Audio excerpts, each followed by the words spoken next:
Hi hello welcome back to Nani moto vlogs. Friends, మనం ఇప్పుడు తిరుపతి నుంచి తిరుమలకి వెళ్తున్నాము. బైక్లో వెళ్తూ మనం మాట్లాడుకుందాం. ఇప్పుడు నేను కరకమ్మడి రోడ్లో అయితే ఉన్నాను. తిరుపతిలో కొత్తగా కట్టిన ఫ్లైఓవర్ మీకు తెలుసు కదా, గరుడు వారిది లేదా శ్రీనివాస సేతు. పేరు ఎందుకు మార్చారో కానీ గరుడు వారిది అనే పేరే బాగుంది. మీకు ఏ పేరు నచ్చిందో కామెంట్ చేయండి. శ్రీనివాస సేతు కరకమ్మాడి రోడ్లో ఉన్న ఫ్లైఓవర్ అయితే ఎక్కువ హైట్ అయితే ఉంటుంది. ఇక్కడ నుంచి మీకు తిరుపతి వ్యూ అయితే ఎలా ఉంటుంది. వ్యూ అయితే మాత్రం ఎక్సలెంట్ గా కనిపిస్తుంది. 11వ భాగ్యం విష్ణు కథ సినిమా కూడా తిరుపతిలోనే షూట్ చేశారు. ఈ మూవీ ఏ లొకేషన్స్ లో షూట్ చేశారో వీడియో చేయాలంటే కామెంట్ చేయండి.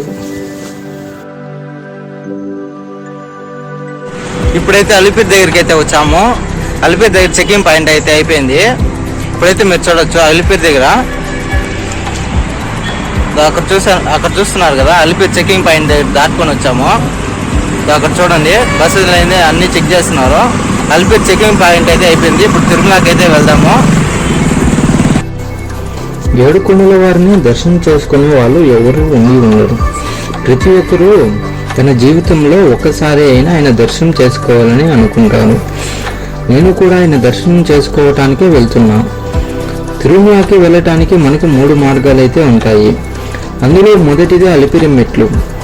అలిపిరి మెట్ల మార్గాన మనం 3550 మెట్లు అయితే దాటుకుంటే మనం తిరుమలకి చేరుకోవచ్చు. ఇంకా రెండోది అయితే మనం బై రోడ్లో అయితే వెళ్ళొచ్చు. బై రోడ్లో అలిపిరి నుంచి తిరుమలకి 18 కిలోమీటర్లు అయితే ఉంటుంది. ఇంకా మూడోది శ్రీవారి మెట్లు.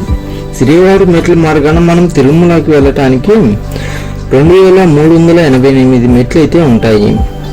ఇప్పుడు మనం బై రోడ్ అయితే వెళ్తున్నాం. మీరు తిరుమలకి ఎన్నిసార్లు వెళ్ళారో కామెంట్ చేయండి. తిరుమలకి చేరుకున్నాక లెఫ్ట్ సైడ్ లో చూసుకుంటే మనకి గీతోపదేశం పార్క్ అయితే ఉంటుంది. మీరు పార్క్ చూడటానికి ఇలా ఉంటుంది. శ్రీవారి పాదాలు చేరుకున్నాను.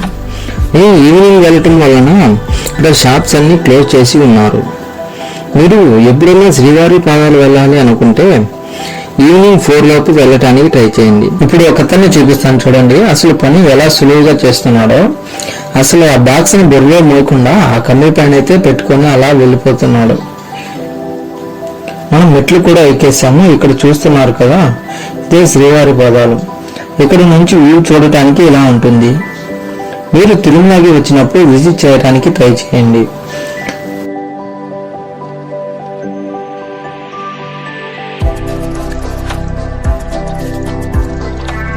ఇంకా శిలాతోరణంకి అయితే వచ్చాము. మీరు శ్రీవారి పాదాలకి వెళ్ళేటప్పుడు రైట్ సైడ్ లో అయితే ఉంటుంది.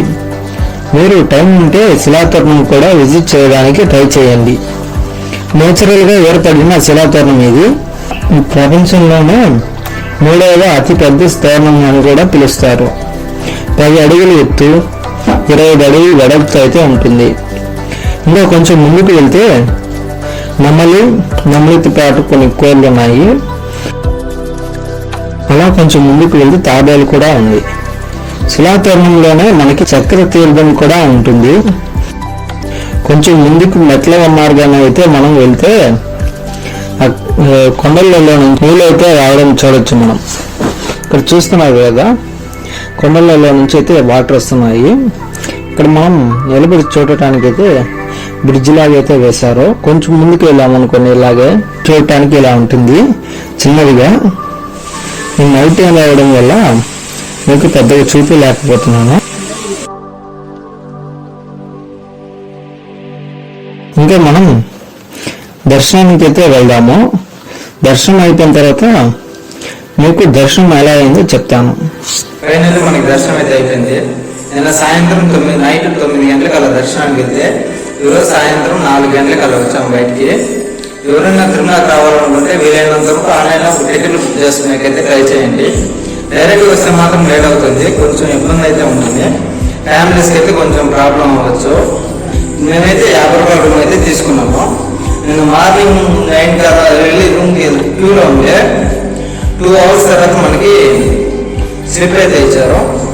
ఆ స్లిప్ తీసుకున్న 2 అవర్స్ తర్వాత మెసేజ్ అయితే వస్తుంది మీకు. ఆ మెసేజ్ బట్టి మీకు రూమ్ ఎక్కడ ఇచ్చారు ఏమి అనేది ఆ మెసేజ్లోనే డీటెయిల్గా వస్తుంది.